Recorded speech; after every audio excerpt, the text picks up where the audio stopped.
Hai Thinkers, selamat bergabung dengan kampus virtual di sesi belajar accounting dalam sekejap teori. Di video kali ini, Missy akan berbagi mengenai laporan auditor. Sebelum memulai pembahasan tentang laporan auditor, Missy ingin kasih referensi buat Thinkers nih.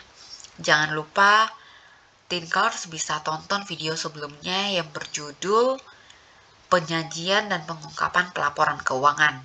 Di sana, Thinkers akan tahu kenapa atau apa dampak dari isi laporan keuangan khususnya jumlah waktu dan arus kas yang bersifat tidak pasti dan sekaligus menjadi pertimbangan penting bagi para penggunanya. Oke, kita lanjut ya.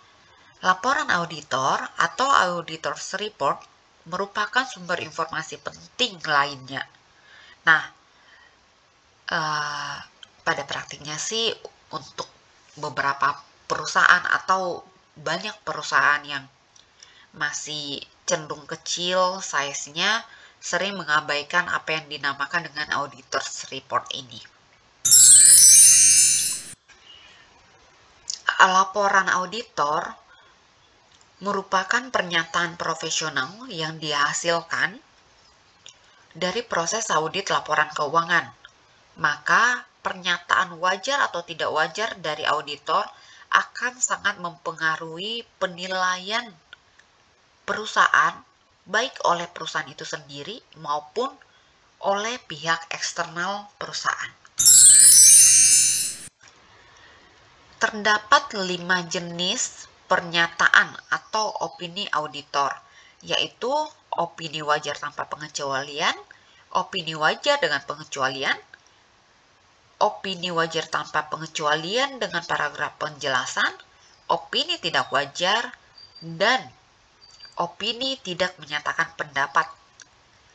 Selanjutnya, satu persatu dari kelima jenis pernyataan auditor tersebut akan Missy jelasin secara singkat ya.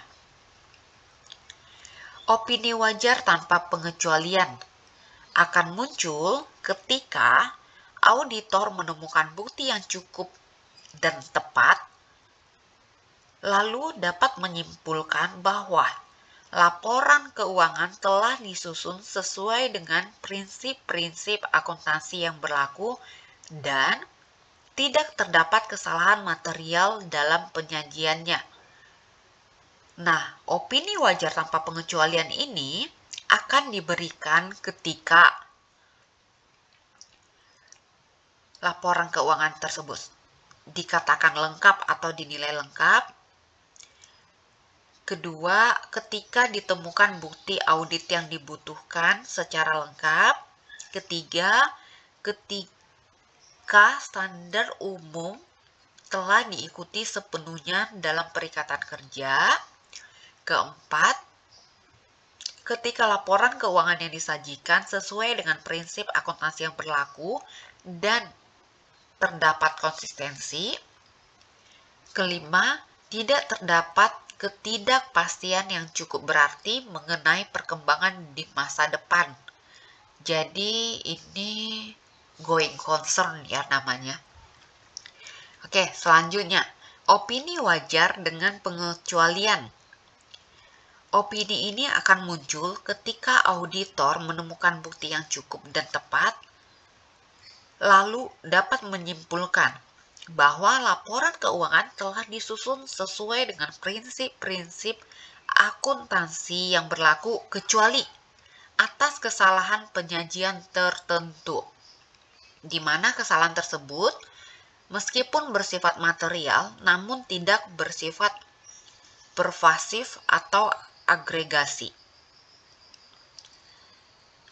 Opini wajar tanpa pengecualian dengan paragraf penjelasan akan muncul ketika auditor menemukan bukti yang cukup dan tepat, lalu dapat menyimpulkan bahwa laporan keuangan telah disusun sesuai dengan prinsip-prinsip akuntansi yang berlaku dan tidak terdapat kesalahan material dalam penyajiannya. Namun, ada namunnya nih ya Thinkers. Namun, auditor merasa perlu menambahkan paragraf penjelasan dalam laporan auditnya. Munculnya paragraf penjelasan ini biasanya disebabkan salah satu kondisi atau keadaan berikut. Bisa jadi auditor merasa perlu menekankan suatu hal terkait metode, konsistensi, atau hal lainnya yang terdapat dalam laporan keuangan. Atau kondisi di mana bisa jadi auditor memiliki keraguan atas konsep going concern perusahaan atau entitas. Atau kondisi di mana auditor merasa perusahaan kurang konsisten dalam menerapkan prinsip atau standar akuntansi yang sedang digunakannya. Opini tidak wajar. Opini tidak wajar akan muncul ketika auditor menemukan bukti yang cukup dan tepat, lalu menyimpulkan bahwa adanya kesalahan dalam penyajian. Biasanya kesalahan ini bersifat pervasif. Bersifat pervasif itu artinya dampaknya sangat mendalam dan mempengaruhi berbagai macam atau berbagai sisi gitu. Yang terakhir, opini tidak menyatakan pendapat. Nah, opini tidak menyatakan pendapat ini akan muncul ketika auditor menemukan bukti yang cukup dan tepat sehingga tidak dapat memberikan pendapat. Jadi, kategori yang dimaksud di sini adalah ketika auditor menemukan bukti yang cukup dan tepat untuk tidak memberikan pendapat ya. Artinya buktinya ada.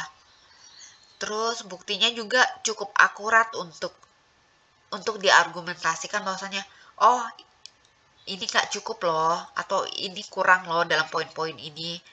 Ya lebih baik atau secara profesional maka bukti ini hanya bisa mengarahkan kami sebagai auditor untuk tidak menyatakan pendapat seperti itu.